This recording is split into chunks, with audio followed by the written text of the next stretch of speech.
आता है तो ऐसे में पुलिस को भी इसी गंभीरता से कार्रवाई करनी ही होगी। शुक्रिया सत्येंद्र आपका जानकारी के लिए। आगे बढ़ते हैं, बात महाकुंभ की जो हरिद्वार में होना है। बहुत कम समय बचा है और ये विश्व का सबसे बड़ा मेला है जहां पर लाखों की संख्या में श्रद्धालु आते हैं।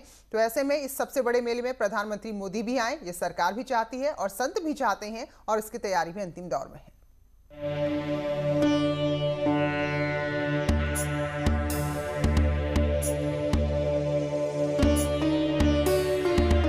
तीर्थ नगरी हरिद्वार को महाकुंभ के लिए सजाया जा रहा है। सरकार, शासन और संत सब तैयारियों में जुटे हैं। कुंभ में इस बार 4 शाही स्नान होंगे। पहला 11 मार्च, दूसरा 12 अप्रैल, तीसरा 14 अप्रैल और चौथा शाही स्नान 27 अप्रैल को होगा। देश के बड़े आयोजनों में एक महाकुंभ पर दुनिया की नजर होगी। ऐसे में संदेश दुनिया में जाए, सरकार प्रधानमंत्री नरेंद्र मोदी को निमंत्रण भेजेगी। देखिए, हम उनको आमंत्रित जरूर करेंगे। बाकी जो भी स्थिति होगी वो समय पर उनको निर्णय लेना है। लेकिन सामान्यतः जब माननीय कल्याण सिंह जी 1991 में मुख्यमंत्री बने थे उत्तर प्रदेश के, तो मुख्य जो स्नान होते हैं उन पर वीवीआईपी नहीं आते हैं।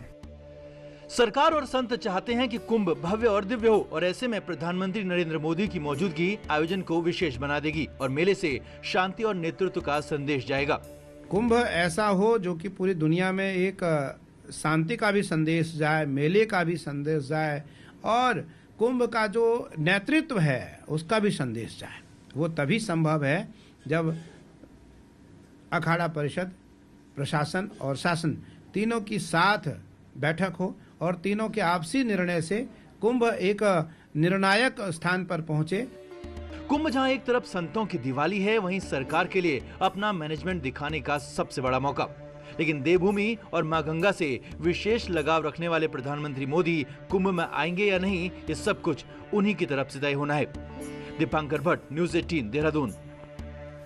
और चलिए अब बात करेंगे बीजेपी की तैयारियों की जो 22 को लेकर हो रही हैं। तो बार बार हिदायत दी गई कि जो मंत्री हैं वो अपने प्रभार वाले जिलों में जाएं, वहां के कामकाज को देखें, लेकिन जब ऐसा नहीं हुआ तो अब इनके दौरों की निगरानी की भी जिम्मेदारी संभालनी पड़ी है। सरकार जो योजनाएं बनाती है, क्या वो धरातल तक पहुंच पा रही है? इसके लिए प्रत्येक मंत्रियों को अलग अलग जिलों का प्रभारी बनाया जाता है ताकि वो क्षेत्रों में जाकर योजनाओं की पड़ताल कर सके। मौजूदा सरकार और संगठन स्तर पर मंत्रियों को लगातार जिलों में जाने के निर्देश भी जारी होते रहे हैं, लेकिन मंत्री हैं कि वो अपने विधानसभा क्षेत्र या देहरादून के अलावा बाहर जाने से थोड़ा बचते रहे हैं। जब न्यूज़ 18 ने मंत्रियों के दफ्तर से प्रभारी जिलों के उनके दौरों का रिकॉर्ड जुटाया तो मिलीजुली तस्वीर सामने आई। हरक सिंह रावत अल्मोड़ा जिले के प्रभारी हैं, लेकिन बीते 9 महीने में सिर्फ एक बार ही अल्मोड़ा के दौरे पर गए हैं। नैनीताल और उधम सिंह नगर 2 जिलों के प्रभारी मंत्री मदन कौशिक पिछले 9 महीनों में मात्र 2 बार इन जिलों में गए। बागेश्वर की प्रभारी मंत्री रेखा आर्य 9 महीने में मात्र 3 बार बागेश्वर के दौरे पर गयीं। तो वहीं सतपाल महाराज 8 दफा अपने प्रभारी जिले हरिद्वार के दौरे पर गए। परफॉर्मेंस में मंत्री धन सिंह रावत सबसे टॉप में रहे। धन सिंह के पास टिहरी, रुद्रप्रयाग, चमोली, उत्तरकाशी 4 जिलों का प्रभार है। पिछले 9 महीने में धन सिंह 8 बार टिहरी, 3 बार चमोली, 3 बार उत्तरकाशी और 6 बार रुद्रप्रयाग का दौरा कर चुके हैं। हमारी निरंतर उन क्षेत्रों में जहाँ पर हमें प्रभार दिया गया है बनी रहती हैं। जो हमारा देहरादून है, राजधानी भी है और उसमें निश्चित रूप से मेरी आवाजाही लगातार बनी रहती है। जहाँ पर कार्यक्रम निर्धारित होते हैं, जहाँ तक प्रवास का संबंध है, हम प्रवास भी करेंगे। इस समय कोरोना महामारी में वैसे भी माननीय मुख्यमंत्री ने और ये कहा था कि भाई हम बहुत ज़्यादा न जाएं जिससे कि भीड़ भाड़ ना हो।